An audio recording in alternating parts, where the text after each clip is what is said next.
Yo. Now, as always, like, share, subscribe. Now, let's just get into it.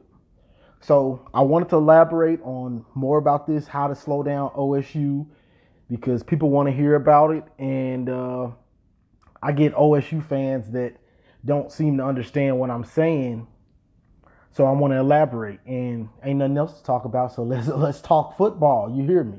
So, now, I've been saying we should run a cover three all the time, most of the time against them, and zone blitz and blitz and man blitz when it's the right situation.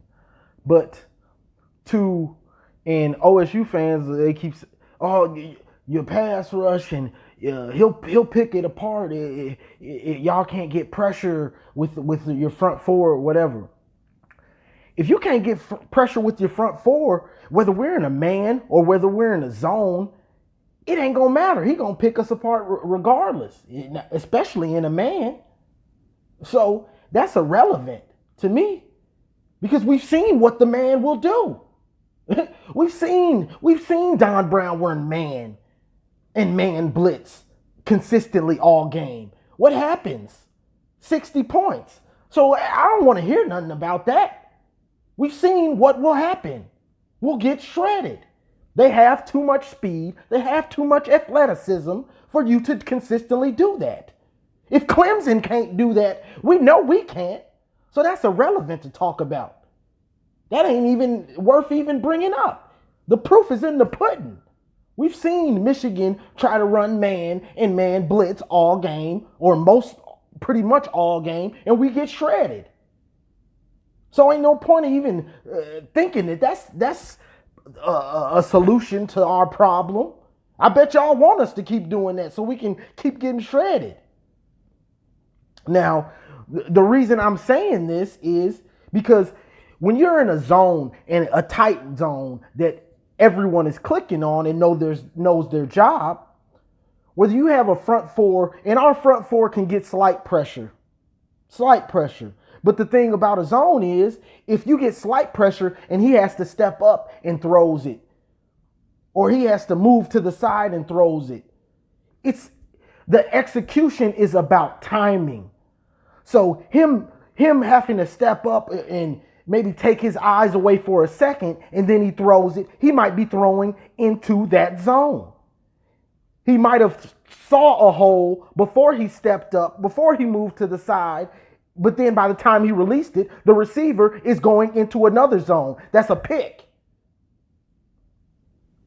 That's the thing about the zones. Or if he just tries to trust his arm too much, he will throw into that zone, thinking he could fit it in. That Brett Favre mentality. I can stick it in. But guess what? You couldn't stick it in. Dax Hill broke on it. Dax Hill was sitting in the zone baiting you to throw it. That's the thing about a zone. So I'm gonna take having 8 in the box in my cover 3, and if it is a pass, we can still drop back, and have all these dudes in the coverage. And if it's a run, I still got 8 in the box. 7 and 8 in the box. 7 in the box, and then that safety, he's in between, so he's pretty much in the box still. So I'm going to live with that rather than run man all game and get exposed on a slant or a crossing route. It don't matter if you in a man or a zone.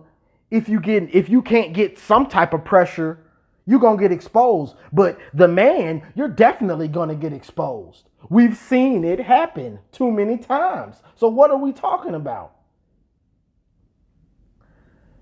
Now, certain situations you can blitz. Certain situations you can blitz when the situation is right. But last year, our whole defensive line was undersized. Even our D tackles are 280 and barely 290. Now I'm hoping Chris Hinton and Mozzie Smith can change that. Because we still got Kwity Paye, Aiden Hutchinson, and Luigi and these dudes that we can hopefully get some type of pressure on him. But us just saying, oh, well, we can't get pressure in the man, so we can't run zone. That would be stupid to think. When a zone is gonna make the quarterback think more. And I get the OSU fans saying, oh, he'll pick the zone apart. Well, let me see you pick it apart. I want to see you consistently pick it apart. I want to see you consistently have to go meticulate down the field on long drives, not these big play drives, not 3-play drives where a running back or you throw it and you get 60, 70 yards. No. I don't want to give up big plays. That's how we end up getting killed half the time against them, by giving up big plays. No, I don't want you to. No big plays. Let me see you consistently get first down. Now you in the red zone. We still in this tight zone. Now, guess what? The holes in the zone are even tighter now in the red zone. That's even more of a chance for him to make a mistake, and then they end up having to kick a field goal. That's the goal. I don't care if they move the ball from 20 to 20. It's about them kicking field goals. Guess what? Now you got 3. Now you got 6. Now you got 9.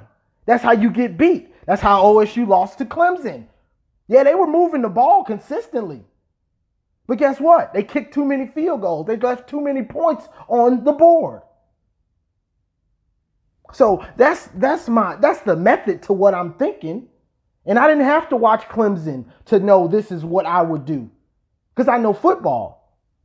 So I know when a zone is going to do that.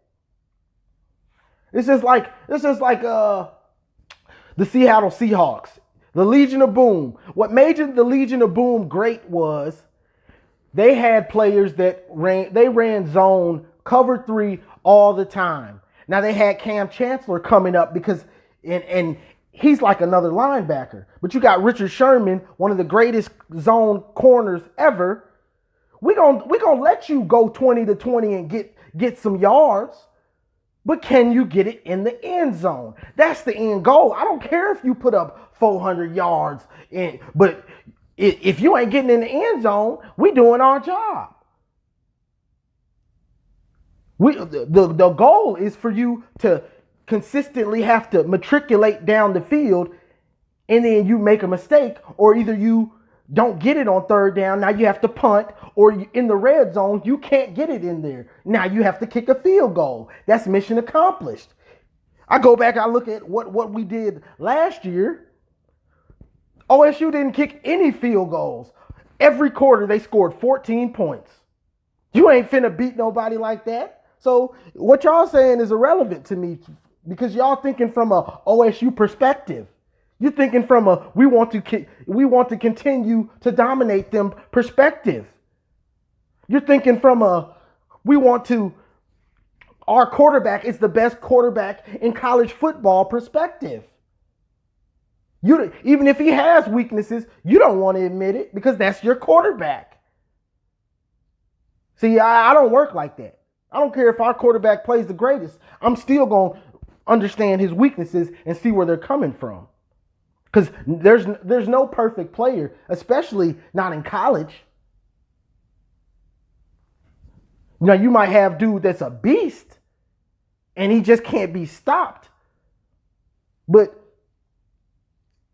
if you're doing the right things and trying to confuse him, then you'll have a chance. Give yourself a chance.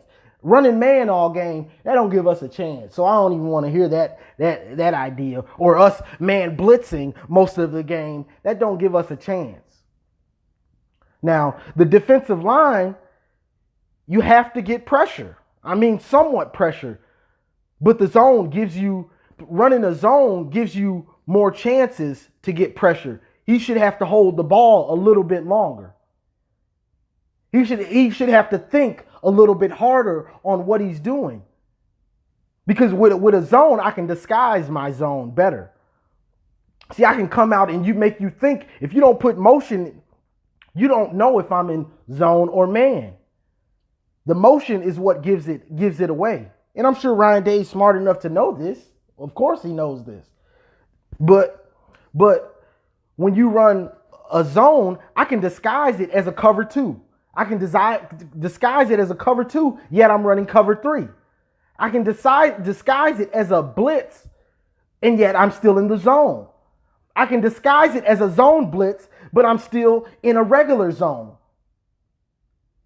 See, I can disguise the zone to try to confuse your quarterback even more. I just get more options out of it without giving up so much to your superior athleticism. See, we running man. Oh, it's 3rd and 15. When we're in a man, he got beat off the line on a crossing route.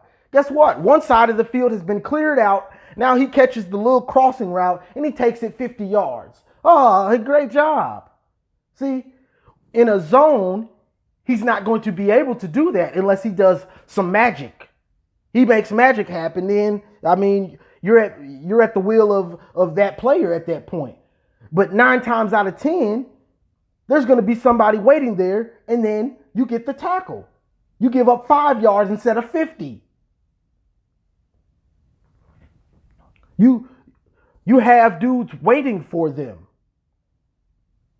See, the goal is to make them do something they don't want to do. I don't want them throwing crossing routes. I don't want them to be able to execute quick slants and all that.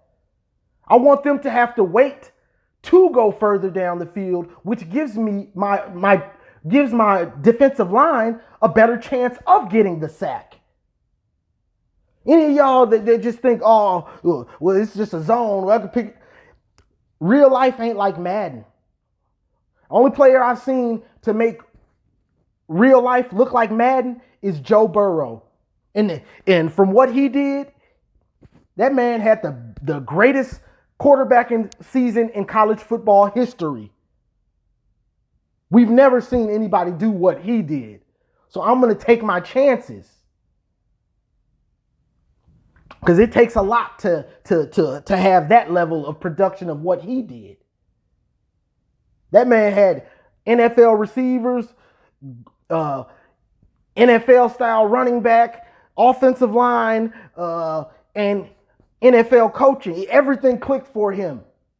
So I'm gonna take my chances with Fields and making him try to pick apart the zone play after play. Now, we still have to stop the run, of course, and somewhat get pressure. But the zone can make him hold on to the ball that much longer.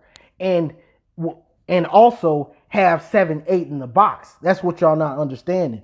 See, y'all, a lot of y'all OSU fans, y'all just thinking from an OSU perspective. I'm thinking from a Michigan perspective. I've watched us get blown out the last 2 years by doing the same thing. Then last year, Don Brown tried, I fixed it. I'm doing a bracket coverage. I knew earlier in the year when he was talking about this bracket coverage that wasn't going to work against them. That bracket ain't going to work. So you dropping off one dude that's not fast enough to keep up with him with another dude that's not fast enough to keep up with him. That bracket ain't finna work against them. Their dudes are faster than pretty much everyone on our team. No, I need a zone. So I got dudes waiting for these guys that are sitting and waiting. That bracket ain't going. I knew that bracket was going to get exposed. But that's my mindset on what I'm thinking. The man ain't going to cut it. If Clemson can't run a man, what makes y'all think we can even try to run a man on them? Clemson ran a man blitz, touchdown. It was that quick. So this is what I'm thinking. Now, if Fields picks us apart, I'll live with it. But I can't live with just running that man. I just can't live with that. Or just man blitzing. I can't live with that. I need to change it up and see and look at who's beat them and what worked against him. And what worked against him was the stuff that I'm talking about. Zones with slight man blitzes at the right time, at the right situation. Not just every time we're running man. That's all I got, y'all.